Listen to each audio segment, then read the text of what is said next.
नमस्कार, आप देख रहे हैं BNY न्यूज। खबर यूपी के चौरी चौरा से आ रही है। दलित मुस्लिम अधिकार सम्मेलन चौरी चौरा के सिद्धि विनायक मैरिज लॉन में हुआ संपन्न। गोरखपुर के चौरी चौरा में अंबेडकर जन मोर्चा व पीस पार्टी के द्वारा संयुक्त रूप से दलित मुस्लिम अधिकार सम्मेलन का आयोजन किया गया। इस सम्मेलन में हजारों की संख्या में दलित मुस्लिम पिछड़े समाज के लोगों ने भाग लिया और अपने हक की आवाज बुलंद किया।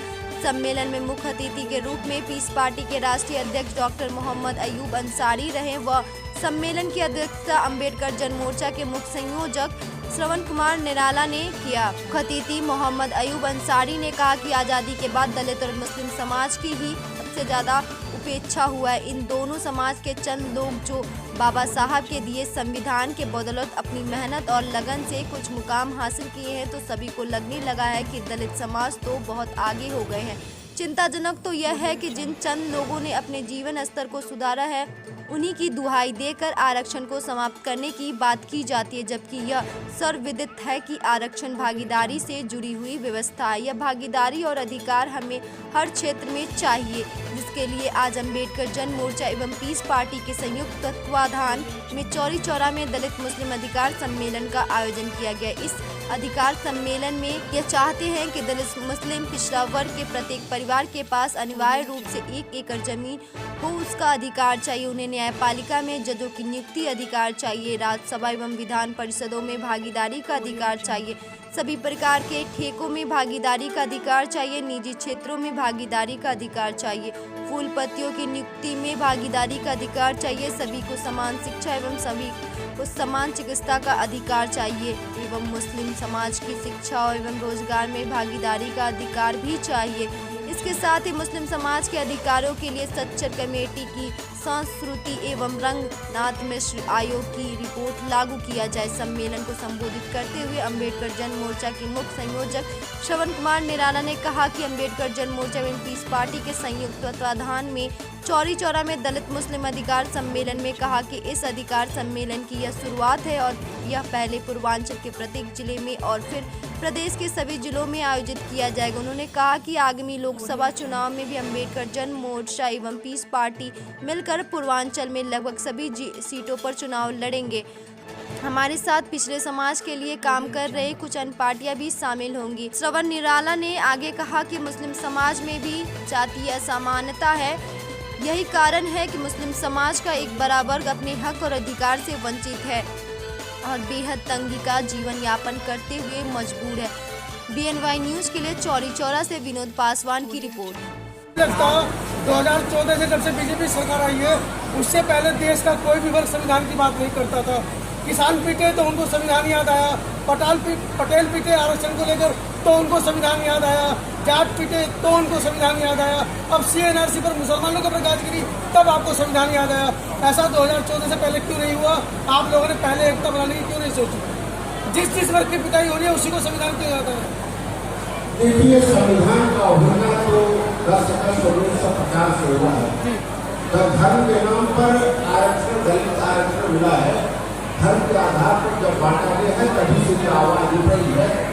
और आपकी जानकारी के लिए हमें बता दें कि आवाज तो 1950 से चल रही है और सुप्रीम कोर्ट में इसका बाद भी चल रहा है, 2007 से आज तक चल रहा है। तो ये बात नहीं है कि संविधान की सुरक्षा के लिए और संविधान का अवहेलना करके जो सरकारें आई हैं उनके विरोध में लोगों ने संघर्ष नहीं किया है।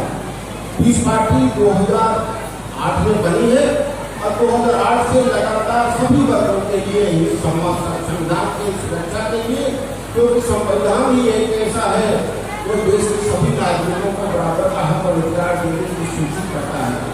और जो साम्यवादी लोग हैं, इस संविधान को हटा करके वो अपने बाद लाना चाहते हैं ताकि बहुत अधिकार न मिले। इसलिए संविधान का अधिकार, संविधान का राज तो हमारी बुनियादी हक है और उसे हमें सुरक्षित करना ये हमारी सबकी जिम्मेदारी है।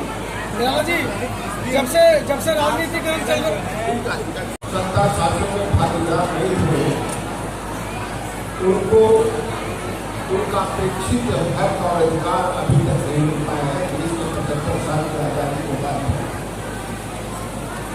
इस समाज ने आगे बढ़कर के संघर्ष किया है, संगठन बनाया है, वो किसी न किसी तरीके से सत्ता साथ शासन में पहुंचे और सिर्फ उन्हीं को हक अधिकार मिला है।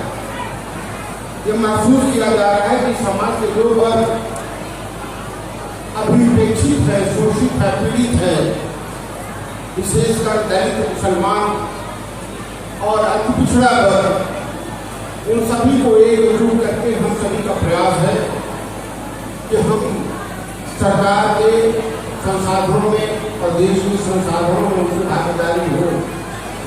इसलिए हम लोगों ने दलित मुसलमान ये सम्मेलन बुलाया है, अधिकार सम्मेलन। सिर्फ सत्ता शासन में नहीं बल्कि जो भी संपदा है उस संपदा में भी हमारी हिस्सेदारी, भागीदारी हो।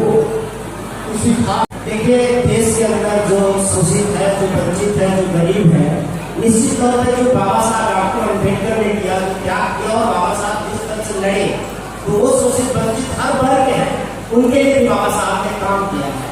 ये अलग बात है कि वोट के लिए बाकी समाज के लोगों ने हमारा उपयोग जरूर किया है, लेकिन जो मूल अधिकार हमारा आज भी हमको नहीं दिया गया। जैसे बाबा साहब डॉक्टर अम्बेडकर ने जो संविधान लिखकर सौंपा भी था, तभी बाबा साहब ने कहा था कि किसी भी देश का संविधान चाहे जितना अच्छा बना दिया जाए, अगर लागू करने वाले लोग अच्छे नहीं रहेंगे तो अच्छा संविधान भी खराब हो जाएगा। वही हमारे भारत के संविधान के साथ हुआ कि बाबा साहब ने दुनिया में सबसे बेहतर संविधान भारत को दिया, लेकिन बहुत सारे अधिकार तो बाबा साहब ने संविधान में दलितों, पिछड़ों, गरीबों, मुस्लिमों को दिया। बहुत सारे अधिकार तो आसानी से मिल गए, जैसे वोट का अधिकार। एक वोट के सवाल पर तो सारे समाज के लोग सब लोग बराबर हो गए, लेकिन आज भी हमारे देश में जमीन के मामले में भारी असमानता है। किसी के पास 1000 एकड़ जमीन, किसी के पास 2000 एकड़ जमीन और किसी के पास 1 डिसमिल भी जमीन नहीं है। तो भारत का संविधान सबको सभी क्षेत्रों में बराबर का दर्जा देता है, बराबर का हक देता है, हिस्सा देता है। तो ये बेईमान लोग जिनको संविधान लागू करने की जिम्मेदारी जिनके हाथ हो जाए, उन लोगों ने संविधान को लागू ही नहीं होने दिया। इसलिए आज हमको अपने अधिकार की बात करना पड़ रहा है, क्योंकि जमीन का अधिकार नहीं मिला, शिक्षा का अधिकार छीना जा रहा है, चिकित्सा का अधिकार छीना गया, तमाम ऐसे अधिकार है जो आज भी हमें नहीं मिला। उन अधिकारों की हम बात कर रहे हैं। यूसीसी आप देख रहे हैं, लगातार यूसीसी के नाम पे देश के मुसलमानों को डराया जा रहा है। इस तरह से तमाम घटनाएं हो रही है। तो आज